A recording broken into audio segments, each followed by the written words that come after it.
Just over 2 months ago, this subcommittee met for a hearing focused on Turkey's democratic decline, the second such hearing that has been held by this committee.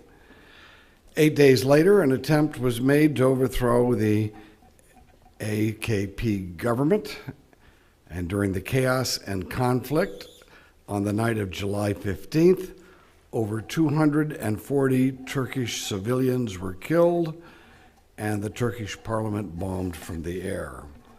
As one might expect, this and the following upheaval that followed it has been a traumatic experience for the people of Turkey. Let them have no doubts, however, the United States stands by them in our support for democracy and the rule of law. President Obama has made that clear on July 15th, and that remains the case. Unfortunately, great damage has been done, and great damage has been done as part of the coup attempt, but at the same time, President Erdoğan has been making a bad situation worse by using the failed coup as an opportunity to expand his own political power. In short, after the coup collapsed, a state of emergency was declared, and the government began arresting a wide range of opponents that had nothing to do with the coup. Journalists, secularists, military officers, government officials who did not agree with President Erdoğan's vision for Turkey, they were arrested, 10,000 of them, and they've been arrested, and a number of them have been tortured. The Turkish government is blaming its travail on, and I can't pronounce his first name, Fethullah Gülen, okay, there it is, a Turkish religious philosopher living in exile on a Pennsylvania farm. The claim that he personally planned and ordered the coup has been accepted by many Turkish citizens, despite the lack of substantial evidence to indicate that. To this effect, I don't find such charges to be credible, and I believe that the Turkish government has erred by proclaiming anyone and everyone involved in the Gülenist religious movement to be part of a conspiracy that put on the coup.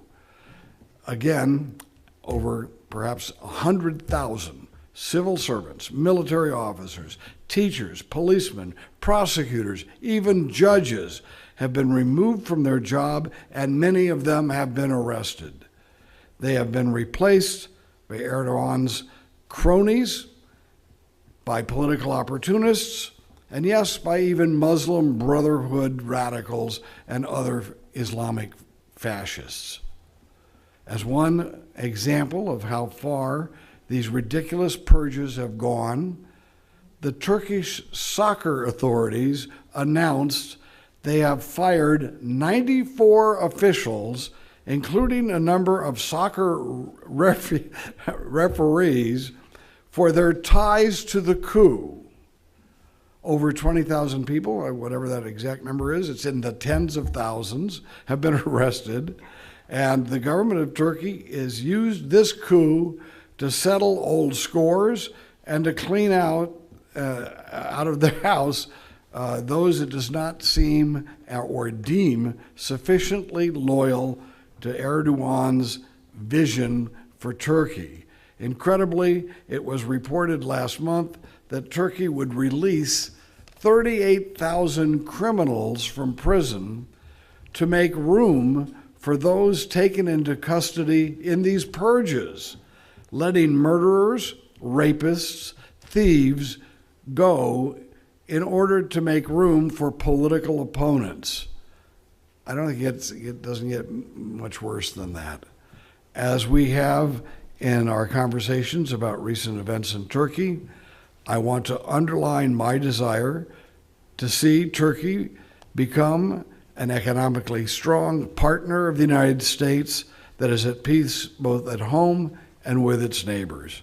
The Turks have been wonderful allies of the American people. And as we're going through this testimony today, and we're seeing what the current regime in Turkey is doing, which is heavy-handed and wrong, let's not forget that the Turkish people themselves have been so loyal to us. We must wish them well and do what we can to try to help them through this confusing time period. It means that Turkey, as I say, needs, in order to do that and for us to succeed and for them to succeed, Turkey needs to have strong democratic institutions, a free press, and a country in which people abide by the rule of law. The government's current witch hunt that sees disloyal Gulenists behind every door is bound to backfire even in the short run, but be disastrous in the long run. The fear and tension created by a thuggish coup and by a heavy-handed response does not and is not serving the Turkish people well.